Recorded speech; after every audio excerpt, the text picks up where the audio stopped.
Welcome sa DRS 2.0. Fresh at nagbabagang happenings bang hanap mo? Mga padabarkads man yan o mga trending topics? Pwes, sagutin natin yan. Kaya naman isubscribe nyo na ang ating channel para sa mga nagbabagang balita everyday. So ayun, welcome back again sa ating YouTube channel mga kadabarkads. And for today's video, ang pag-uusapan natin ay tungkol sa mga importanteng ganap sa loob at sa labas ng Itbulaga. At unahin nating pag-usapan ang tungkol dito sa panibagong update ng mga Dabarkads natin mula po yan sa Sydney, Australia. So mainit pong sinalubong ang mga Dabarkads natin dito po sa Australia. Makikita nga dito na talaga namang ang daming nagpa-picture po kala Bossing Vic Soto na mga babayan nating OFW sa Sydney. Samantalang si Alan Kay naman mga kadabarkads, enjoy na enjoy dito sa floral na flowers. Background po yan dito po sa Sydney, Australia. Talaga namang enjoy na enjoy ang mga dabarkads natin at kitang-kita ko na excited silang mag-show dito po sa Sydney. Samantalang ang mga singing queens naman natin ay nasa vacation. Ito pong si SQ Eunice. Nagbahagi po siya ng picture na kung saan ito po ay kuha sa Taipei, Taiwan. Tapos si SQG naman po ay nasa Boracay. So hiwalay po ang location ng mga SQ po natin. Nasa vacation po sila since hindi nga naman sila kasama dito sa Sydney, Australia. At nang makita nga po ng ilang dabarkads natin na hindi kasama ang mga singing queens natin dito, marami po ang nagpo-protesta. Sabi nila unfair daw po, bakit daw hindi sinama ang mga singing queens. May nagtanong kasing isang netizen, sabi niya, hindi ba kasama singing queens sa Sydney? Then may nagreply na hindi po sila kasama. Marami pong nalungkot mga kadabarkads. Tapos may nagreply na kasi sila lang atang isinama ng Filipino organizer doon sa Sydney. Hindi nila sinama ang singing queen. Sad to say. So kung ganon mga kadabarkads, hindi po Itbulaga or TBJ Production ang nagdesisyon ng mga isasama, kundi yung organizer, Filipino organizer doon sa Sydney. Kaya wag sanang isisiyan sa Itbulaga or sa Tito Vic and Joey. Samantalang advanced taping po yung paglabas ni Jerome Ibardome clones at hindi po ito live ngayong araw dahil ang mga dabarkads natin ay nasa Australia na po. At kanina naman, nagbahagi po ng panibagong video si Jerome Ibardome sa kanyang Facebook account. So makikita nga dito na talaga namang abala po si Jerome Ibardome sa kanyang mga robot na nabili nitong nakaraan. Sa video na yan, kasama niya po si Matt Monroe. Ang kukulit po nila pag nagkakasama-sama sila mga kadabarkads para silang magkakapatid. Sa mga nagtatanong kung saan kuha ang naturang video at anong ganap dito ni Elvis Presley at Matt Monroe, ito po ay nung time na nag-concert sila at nag-perform po sila dito sa Araneta Coliseum. Ito po ata yung para doon sa INC mga kadabarkads. No, nabasa ko lang ito noon and yun pala yung ganap ni Jerome Ibardome and Matt Monroe na marami nga po hindi nakapagpapicture kasi malayo daw sila.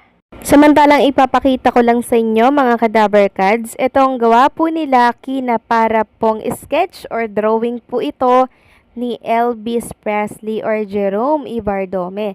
So ang ganda lang po ng pagkaka-sketch, pagkaka-drawing, talagang kuhang-kuha po mga kadabarkads yung itsura ni Jerome Ibardome. Sobrang dami po talagang nagmamahal kay Jerome mga kadabarkads at mostly yun ay mga seniors na talaga namang humanga din po at minahal si Elvis Presley nung kapanahunan po nila.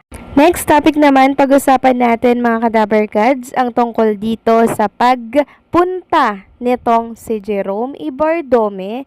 Dito po yan sa Hollywood para tumanggap po mga kadabarkads ng kanyang award para po yan sa Gawad America mga kadabarkads. Sabi kasi dito sa nakita kong post, credit po, I'm Coming Home by Elvis Presley. Jerome goes to Hollywood. Congratulations from all of us.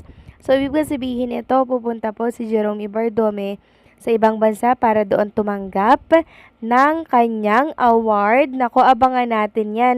Kasi may nagsasabi dito na, Jerome, okay na ba yung papers mo? especially passport. Galingan mo pag nag-perform ka at itodo mo na kasi buong mundo mapapanood ka. Naiiyak na nga ako. Then may nag-reply na, and don't forget the visa, yung US visa. So siguro naman po inaasikaso na yan nila Jerome Ibardome since meron din po silang concert dyan sa Rome, Italy. 'Di ba? On process na yan mga kadaberkads. Baka magulat na lang nga tayo na papaalis na pala sila Jerome, si Matt Monroe, papunta po ng ibang bansa. Congratulations, Jerome Ibardome. Samantalang pag-usapan naman natin ang tungkol dito sa inamin po ng isang Itbulaga host, walang iba kundi po si Tito Soto. Sabi nga dito mga kadaberkads, nabasa po natin sa isang page, Senador Tito Soto ayaw na daw pong tumakbo sa 2031. Ibinahagi ni Senador Tito Soto na wala na siyang balak tumakbo sa 2031 para sa kanyang second term sa pagkasenador. Ayon sa 76 anyos na senador, 2022 pa lamang ay gusto niya na talagang magretiro sa politika. Ngunit napilitan siyang tumakbo dahil sa nakikita niyang nangyayari sa bansa. After the 2022 elections, ayaw na namin talaga Kaya lang nakita namin the next 2 years bago mag 2025 ang sagwa Hindi maganda nangyayari. Yan daw po yung sinabi ni Tito Soto mga kadaberkads. Parang kumbaga napilitan lang po si Tito Soto na tumakbong muli para syempre makapaglingkod sa bayan at makatulong po dito sa ating bansa. At alam nyo ba mga kadaberkads, binatikos po itong statement na to ni Tito Soto ng taong bayan ng ilang mga netizen. Sabi nga dito mga kadaberkads, kahit ngayon na po pwede ka nang umalis sa pwesto nyo po. Tapos alam nyo, ang daming hate comments dito. Babasahin ko na lang din. Sabi pa ng isa, pwede naman resign na now. So pinagre-resign na po niya si Tito Soto. Sabi pa ng isa, tama yan, Itbulaga ka na lang. Meron pang nag-comment na dapat lang dahil wala naman kayong alam kung ano ang tama, kundi ang tama sa inyo ay ang mali. So ang daming pangbabatikos na tinanggap ni Tito Soto sa kanyang naging statement dito na napilitan lang daw siyang tumakbo kasi syempre nakikita niya po ang sitwasyon ng ating bansa, kailangan po ng tulong. Kaya si Tito Soto ay tumakbo. So siguro hindi po maganda ang dating sa mga ibang kababayan natin. Kaya panay pambabatikos po ang nandirito. Meron pang pinagre-resign na si Tito Soto, 'di ba? At mag-Itbulaga na lamang daw. Kayo ba mga kadaberkads? Agree or disagree ba kayo sa mga sinasabi ng mga netizen laban kay Tito Soto? Please comment down below mga kadaberkads kung ano po ang inyong opinion at nararamdaman sa kanyang naging statement dito.